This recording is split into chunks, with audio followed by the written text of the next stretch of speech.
Hello, everyone. I am Monica Rhodes, and it gives me great pleasure to introduce this new video series. Actually, it's not so new anymore, Three and a Possible. As we know, histories are often multi-layered, and the name of this show is no exception. So for those of you who play spades, you're familiar with this phrase. It's a predictive phrase to determine how many books you'll go or you'll win if you're playing the card game. It also represents the essence of cultural preservation, which is not just a conversation with the past, but one with the future as well. Through this series, I will be chatting with experts in the preservation space and asking three, maybe possibly four questions about their experience. This is a free flowing discussion with my community of practice and my friends. And so, without further ado, I'd like to introduce Jim Turner, who is joining the conversation today. Hey, Jim, how you doing? Monica, I'm fine. How are you? It's good to see you. I I am excellent. It's always a pleasure to see you, good sir. Thank you. We've been talking about your work in window restoration, the years you've had, some of the work that we've done together. So, can Right. you tell me a little bit about the space that you work in, that you're working in, that you worked in for over 2 decades at this point? Well, some people may say it's a narrow space, but what I found it's a very, very broad space. I had the good pleasure of seeing an ad in O House Journal several years ago. Actually, was it 1999, close to 2000, when there was an ad in O House Journal for a window restoration training program in Pine Mountain, Kentucky. And that was with Bob Yap. I think the director of Pine Mountain at the time was, oh golly, Kathy Adams. And they had the thought of trying to put a preservation training program there to convert and work with Pine Mountain, certainly for some fundraising. But Patrick Kennedy tells it that when I called in because I got my Old House Journal late. I got it on the weekend, and they generally were issued and mailed on like Thursday. I got it on the weekend, saw this full page ad. I called on Monday morning thinking that there had to be, over 100 people already calling. But I called in, just asked if I was, is it still open? Is it still available? And Patrick kind of, with the ways Patrick talks, well, yes, I think we have room for you, Mr. Turner. Um, but let us check. So I'm on the other end, anxiously waiting for, and Patrick tells the story afterwards. They're in the background, but not me not listening. Go, we got one, we got one. I was the first call for the training program. And that was the starting point of really getting into it. I was a preservationist in Detroit and believed in historic preservation, but also all the tactics that we were working with were not working at all.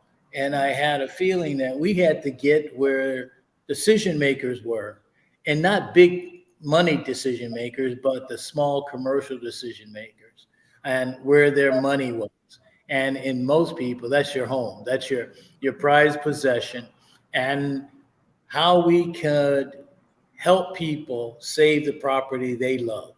And we had to understand, in my mind, we had to have an understanding of why people love those spaces and bring that together, because and tell the story in a way that we know we loved old buildings, but a lot of people saw preservationists as outside of that. Sometimes they saw them as blue-haired preservationists, only looking at the big buildings and the white-owned spaces, as opposed to the black-owned spaces in black communities. And Detroit, predominantly a black community, and growing so. To have a black face talk about preservation was people going, well, excuse me, what are you doing in that space? And what are you doing talking about preservation and all those white folks and what they're talking about? And converting that to, I live there. I live on this street in this neighborhood, and where is that to you? And everybody kind of go, that's the North End. And what does the North End of Detroit means to you? What does it mean to you? And that getting into that and then moving into preservation and joining a preservation organization, Preservation Wayne in Detroit. It's changed its name to now Preservation Detroit, but when I got into it, it was people like Catherine Clarkson, and just a myriad of people. And every time you get to this point, names just start disappearing, floating away. But the Preservation Wayne was an organization that looked at and started off because of a dispute between Wayne State University and a small group of preservationists that wanted to save the McKenzie House. Now, and the McKenzie House is where Preservation Wayne was allowed to build their organization from. And the genesis of that, I walked into the organization not knowing anything, and then gaining a wealth of knowledge about the history of Detroit, and a history of Detroit that I grew up on downriver, outside of the center city, but down south of Detroit, along the Detroit River, and steel mills and automotive plants. So an understanding that French history, and what that led me to, believe it or not, is a stint in Louisville, Kentucky. It led me to the linkages after Katrina in New Orleans, and an understanding of all those river cultures that are along major river groups in the United States and in Europe, and basically in the world. Those cultures that are built up from a fort or a settlement along a body of water, and what that water means to so many of us, and its existence and how it flows, and then how our lives flow through it and around it. Yeah, absolutely. And so, Jim, what is it about window restoration that pulled you in? I mean, in the magazine, you could do so many different things in preservation, like you can slice it in so many different ways. Why windows? I'm a child of modern mechanics. Okay. And modern mechanics, the other little books that you used to get. Fortunately, I grew up at a time that they had wood shop, electric shop, automotive shops in schools. And I went through high school from the 7th grade to the 12th grade in a drafting class, with an old geezer who sat there and talked about drafting in a way that he talked about you can draw a line and create a future. Mm. And so, understanding our history, understanding Detroit, and just thinking about that, I can draw a line. Yeah. And create a future. My first set of interviews when I first went out of high school was with a little portfolio of drafting drawings that I had in class to interview with and show a prospective employer. This is the work I did, as if I were graduating college. But this is, Mrs. Bachman, Mr. Reed, drafting teachers, English teachers, my swim coach, Mr. Buss and Doug Gimbus, and a swimming coach, and things like that, all taught us one, responsibility to yourself, to your family, but also responsibility to your community and what your community was made up of. Understanding that at the time when I grew up, E-course was generally made up of immigrants and Southerners coming from the South to the automotive companies in Detroit and trying to find a job. I grew up in Ecorse that was known for a steel mill right along the Detroit River, and Ford Motor Company on one side, Rouge plant on another side, Chrysler up north, a little bit west of us. So almost all mechanized automotive and that mechanical, golly, there was the study of mechanics. So Windows really, when you ask the question, how do you define it and bring it down? Windows are some of that tactile learning of the mechanics and friction mechanics, simple mechanics, if you want to call it that, of parts and pieces, and how a window, the elements of a window is built is really, in my head, simple structural mechanics.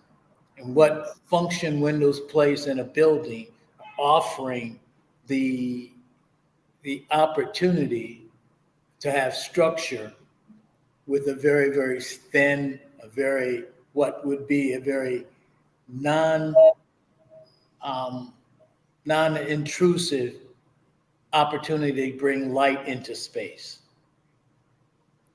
Yeah, that's great. And one of the things that I think about, and how we met was, I think it was on a plane, Jim, coming back from a National Trust for Historic Preservation conference, and we sat next to each other. And of course, I had heard your name for years. I knew who you were, but to be on that plane together and fly back, or I don't know where we were flying to, maybe flying to Michigan or flying from Michigan. I don't know. But that experience and being able to talk to you was one of the reasons why, when I kicked off the Hope Crew program, you were at the top of my list to figure out a way to work with. So whether it was the work at Jefferson Chalmers in Detroit that we did as a part of the Preservation Trades Network conference, or there's work down in Tuskegee when even before we had a formal partnership with Tuskegee, we did that big workshop where we had people coming in from all over and spent the day. Sarah and God, yeah, that was wonderful. That was with Teddy, who we just had on last week, David Gibney, who we'll have on later. So it was like, it was a who's who. And then the work that we did at Fort Wayne in Detroit as well. So Jeff, forgot about that one. So I'm just kind of thinking through, throughout your career, as you have curated these experiences, you've created opportunities for people to learn alongside you, and for you to teach them. Could you speak a little bit more about the importance of the training component in preservation?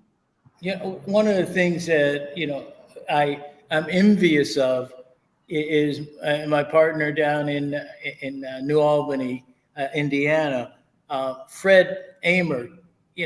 Fred had the benefit of old masters teaching him when he was 19, 20 years old, one of the things he tells this story is that, he went to a job and the guy showed him or told him how to set up, how to build stairs, and then left him in the basement and told him, "We'll be back. And I think you can get this done by the time we get back." And Fred said he looked at it and he thought about it, and he set up and built the stairs. But the thing about that, if you think about the whole story, someone trusted him. Someone gave him responsibility. Someone allowed him the opportunity. And that's all that, I think about when Andrea Savante came to me, and I would run into Andrea Savante 2 or 3 times a week, it seemed. And every time that I saw her, Mr. Turner, boom, she pops me with a resume. And it's like, okay, I finally looked at 2 or 3 resumes that Andrea had given me. And in my head, I'm going, and I've always had a philosophy, I can barely make enough money for me to survive in this thing. How am I going to have somebody, an employee? But her tenacity, her strength of will, you know, that force that she embodies is something that you can't resist it. If you are a people person, you want to be around that kind of person because you know that no matter what obstacle that's going to come before them, they're going to find a solution because you have and you've experienced that. So it's one of those, and then it's always comes back to if you don't help somebody, who will? So start with you, and I just saw her, and all those just really by her strength of will, I believed in her, and she came on board, and I haven't regretted one moment of it because and I almost feel like a dad with Andrea because, and with most of the people that I bring on, is because you put so much of yourself in them. You want them to succeed as much as you are. But it's when you see that growth, it's Mm-hmm. not.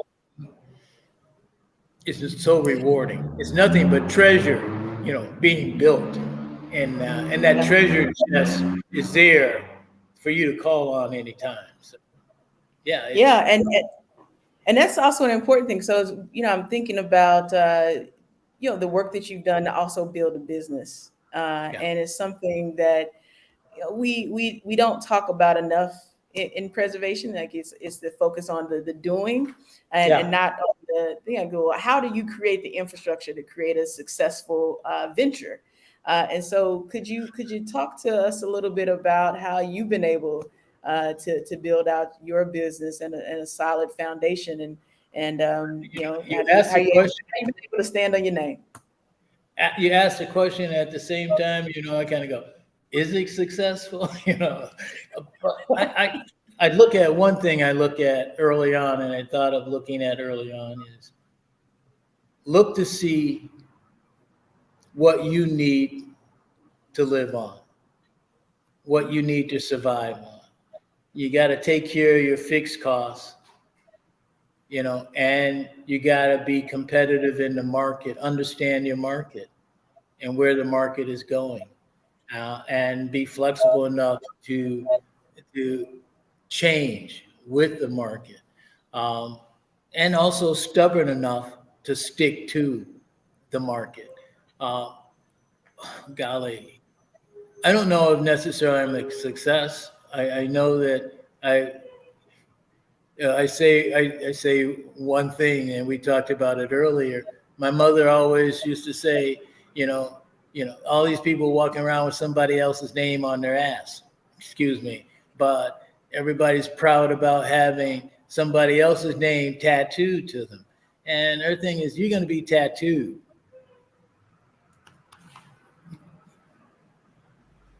You need to have your name Hmm. tattooed to it, and then you stand on that, because that's the only thing. The only thing we have of value is who we are. Absolutely, and well said. Great point. There are a lot of it's a huge risk as well when you kind of go Yeah. out on your own, because it's very easy to just kind of plug into someone else's dream, or plug into an organization. But when you step out and do your own thing, you realize that you eat what you kill. uh, and you also have to stand behind the things that you say. There's no hiding You when eat you're on what your you eat what you kill, but you better store that and dry it out too, own. so you have something to eat when the pickings are thin. You better can some of that, some of those tomatoes. Your folks do that. Learn how to Yeah. do some canning, or Uh-huh. or at least drying out some beef or something. But yeah, you got to. What has helped me is the ability, hopefully to work with people that I can build a relationship with and understand that I'm not there for one-offs. I'm there to provide a solution to them for whatever they need. If I can't do it, I think that I can find somebody who can do it and has the respect in the preservation community that can help you through that, that can be a solution for you. And if I don't get the job, they can always say as a reference, well, Jim Turner told me about this guy, and he came in, or this third generation plasterer, that he knew that did a job for him. And I called on him, and I just mentioned Jim's name, and oh yeah, we can try to schedule you, for that job. And that's what it's all about. It's passing on what you have and allowing someone else to take advantage of it also. One incident is that Sunday, I, yeah, no, Saturday, I stopped by a project that I'm doing, and this is the second one from this couple in Highland Park, Michigan. And there are two guys there. One guy, Oscar Cotton is there, and Oscar does staining. He does restoration of doors and furniture. Oscar and I met, golly, almost 20 years ago now, maybe 15. Oscar did a job for me in Birmingham, Michigan, at the Birmingham police station, where he refinished their doors. He did a job at one of the theaters at Wayne State. He refinished their doors. And then, there's a picture you had up of Keith McKissick. Keith McKissick worked with me for a while. And he came up into the space that day also. And Keith is working on this project. And it's wonderful to see the number of people that you've known in the industry, that you've shared opportunities with in the area, and they've shared opportunities to bring me into a space. And all three of us are there, on the front porch of this project that we all are doing a piece of. Yeah, and people are looking at, well, you guys are having a good time. What's going on over there? It's the fellowship is good. The understanding that I know that I can trust them to do a job as well as I would do it. And I think that's one of the things also is, if you have a home and you want something done, you want someone to respect your space. And I want to leave with people that I respect their space as if it were mine. And I would want someone to be responsible enough in my space to give me the best that they could. And if we fail by exchanging information with each other of what we could do and what we couldn't. An example of that is a situation that's happening on this project. I'm sitting in the workspace and lobby of the Indiana Oxygen building. This building was moved by Indiana Landmarks, but it was the headquarters of the first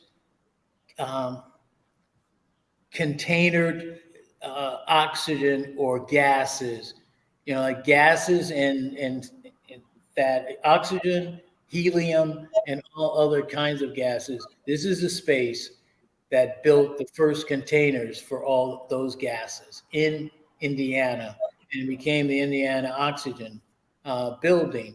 But this building was one of the two brothers that owned the Indiana Oxygen building, built this space. It was moved by Indiana Landmarks. The owner of this building owns a home of one of the brothers. And he called me, and actually he asked a tradesman here in Indiana, who would he recommend to do the work on these steel windows? And Randy, it suggested Jim Turner. I get a call from Randy 2.5 years ago, and we meet, we talk. I indicated I could do the building, but I have this project. I had 2 projects ahead of it. The owner decided to wait, and of course we had, COVID, but the owner waited, and ultimately, we met, and I just told him straight off, I want to do the work, and I want to do the work because I want to know and get to know you, and it's not necessarily the price. I want to be paid fairly, but it's the fact that this is an integral space of the culture and the architecture of Indianapolis. And it's it's a 2-story building, but if you look through the space, it's large steel windows that are, and then I get into it, all right? And these windows are manufactured at a time in American history that we were transitioning from a bolt and welding or riveting technology to a bolt and screw technology.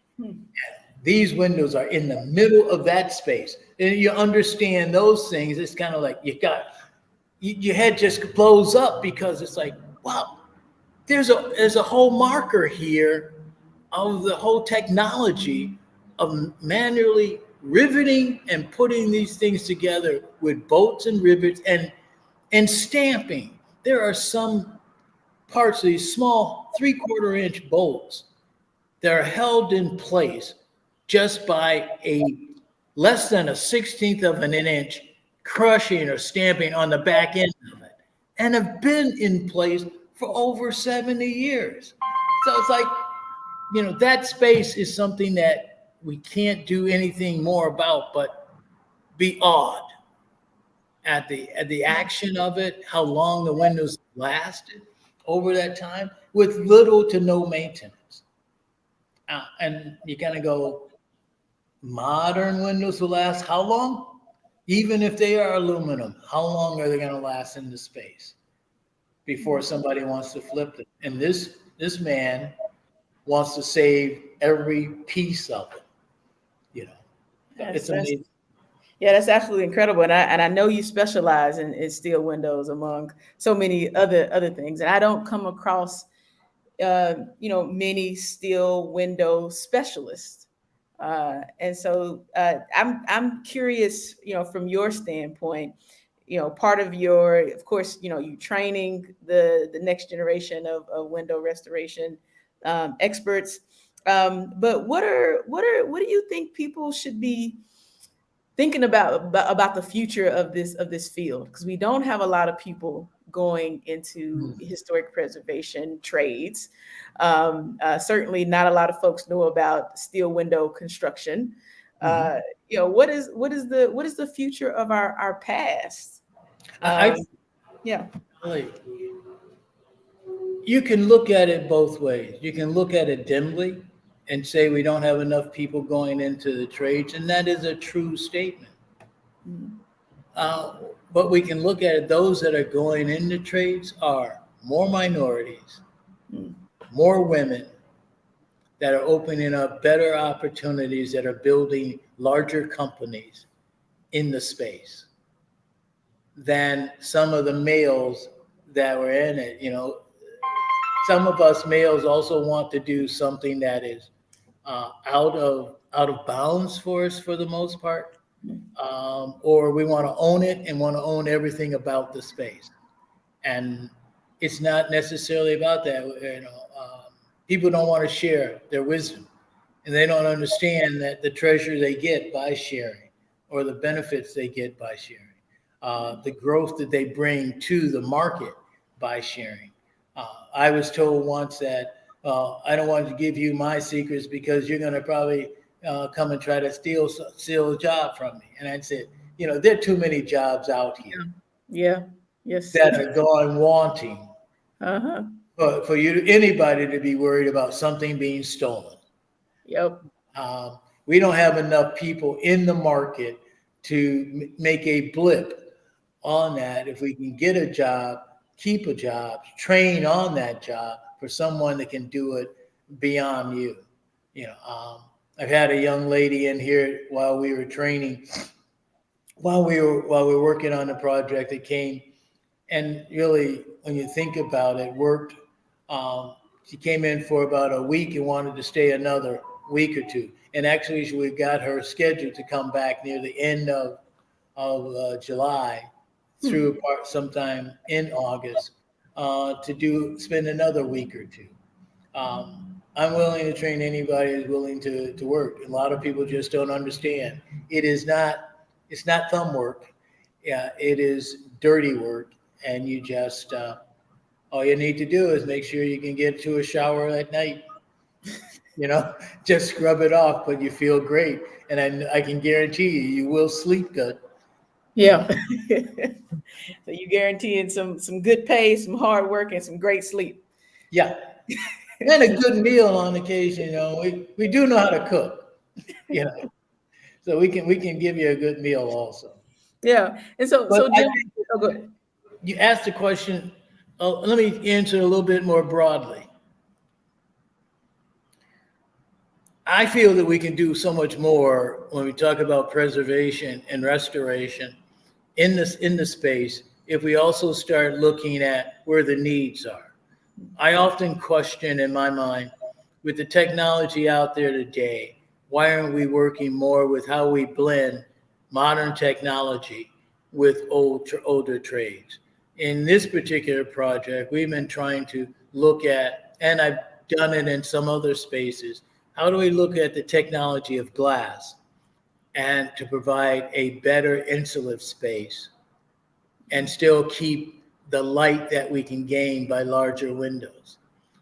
There are technologies through Nippon Spacia that gives you a window that can get you up to an R5 or R7. Luxwall is a company that is testing product to come to the market next year. They're looking at building a factory in Michigan next April that can give you a window, and they are testing a window that gives you an R7 to R12 rating in a 8mm space. Now, Jim, for those who are watching, could you explain R5, R7, R12? Well, you probably can explain it better than me, but when everybody looks at a window rating and understand that windows are only rated in the center of the glass, an insulated window gives you insulative space because it's two pieces of glass. One piece of glass is an R1 resistance rating, heat resistance. Two pieces of glass is an R2. What they do in the space in the middle of that, whether they put argon-filled gas in the middle, whether they put on the backside a low E film on the inside of that first panel of glass, that's going to give you a better R rating. But this is all you have. And one of the things that we try to state in restoration, in most people's homes, their outside storm gives them 3 inches of depth. And all we have to do is work with that space in the middle to control the temperature there and not allow air infiltration in that space. We can keep, with a storm, a properly fitted storm, we can make our existing windows more insulated than going out buying a 1-inch insulated package. But these windows are not insulated. They are fused. And I think the technology for fused glass windows started back sometime in late 2020s, in the mid 30s, with Anderson creating a fused glass unit that was almost fused with I don't understand how, but it fused the glass together to create a space that provided a better insulative quality window. These are creating a smaller space and giving more insulated value than most walls can today. So we can create and build in these spaces through a product that is being tested today, more insulation. What does that do for us as citizens and as homeowners? In distressed communities, if people can control their home insulation, they can control their heat. They can control the cost of energy that they have.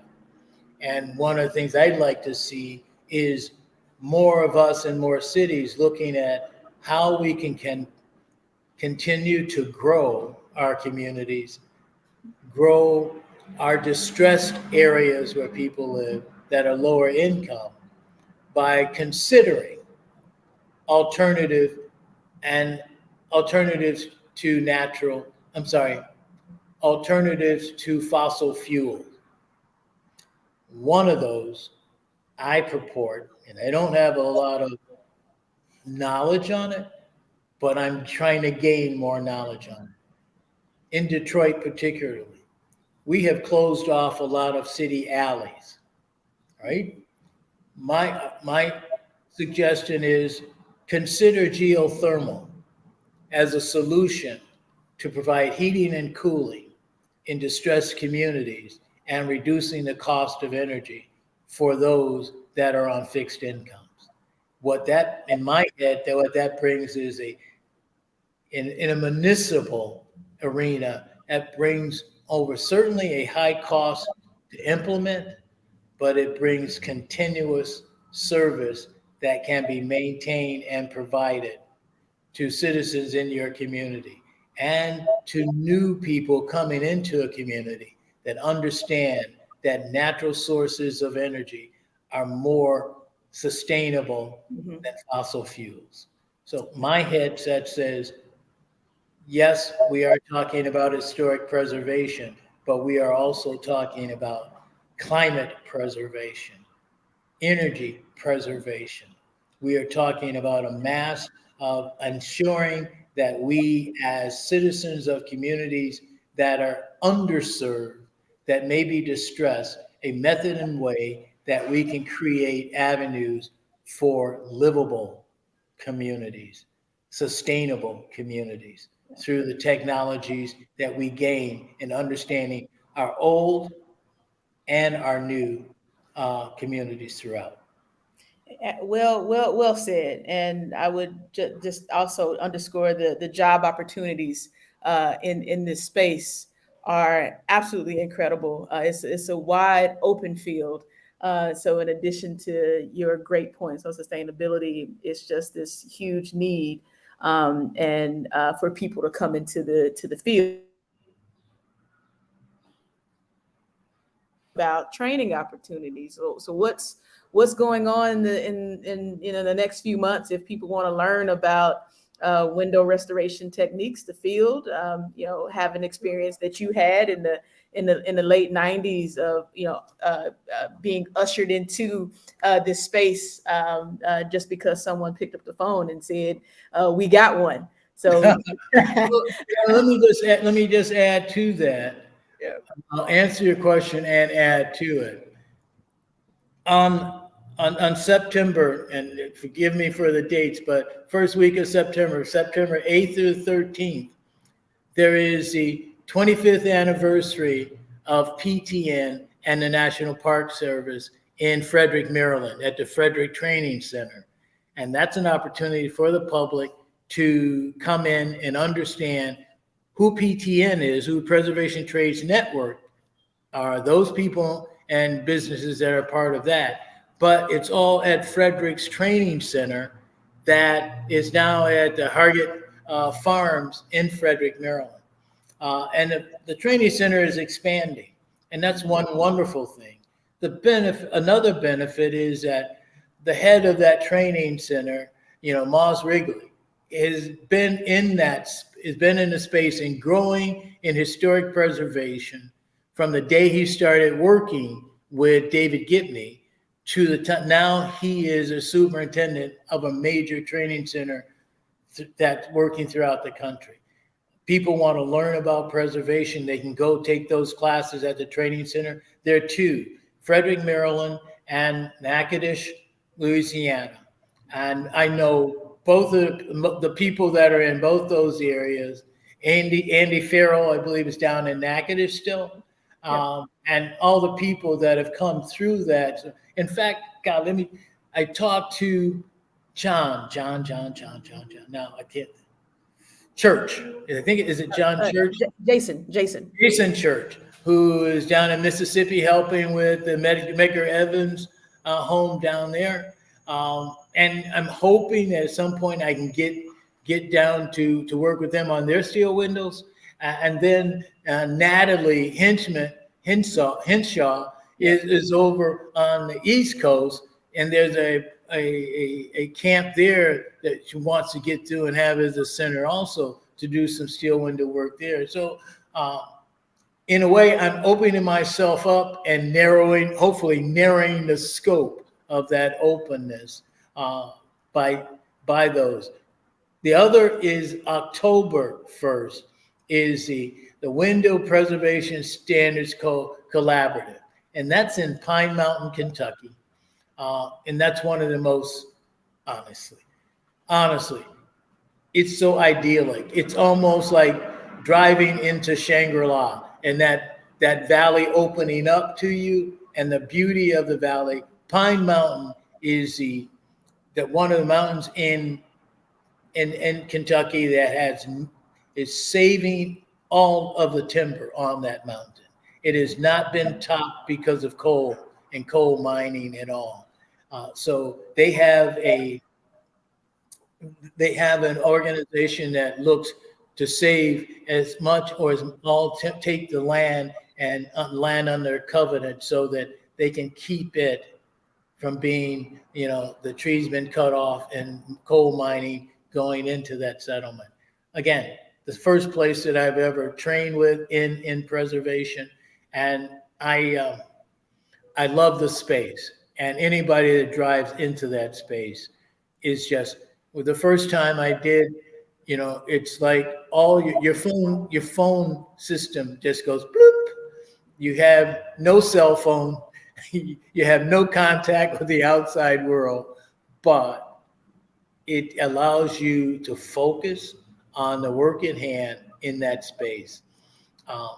It's a wonderful environment. I would suggest that they come to either one of the trainings, and you will leave fired up can look at preservation, historic preservation as an opportunity, and what you can do in the field is mind-blowing.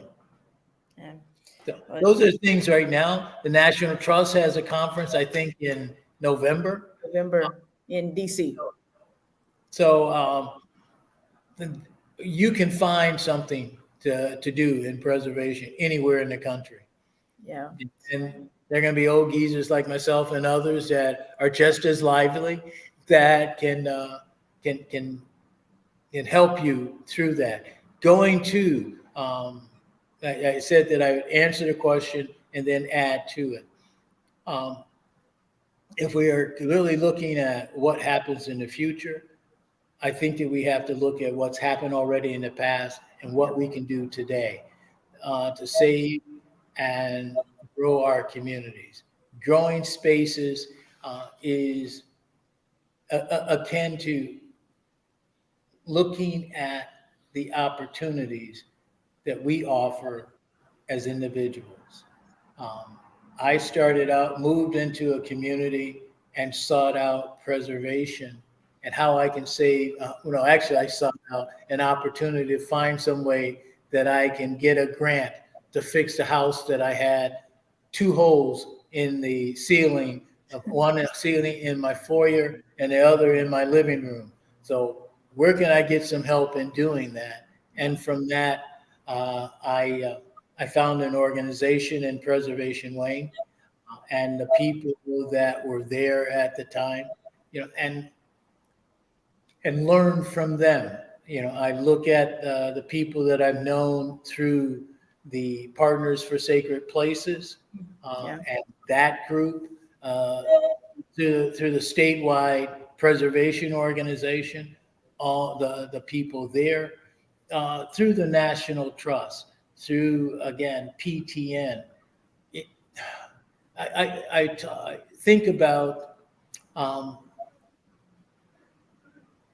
I had two employees that I got, Andrea Andrea Savante earlier on, but Robin Adair before that, and Steve Steyer, who was also a timber framer. Yeah, with the barn, the barn aligned. Yes.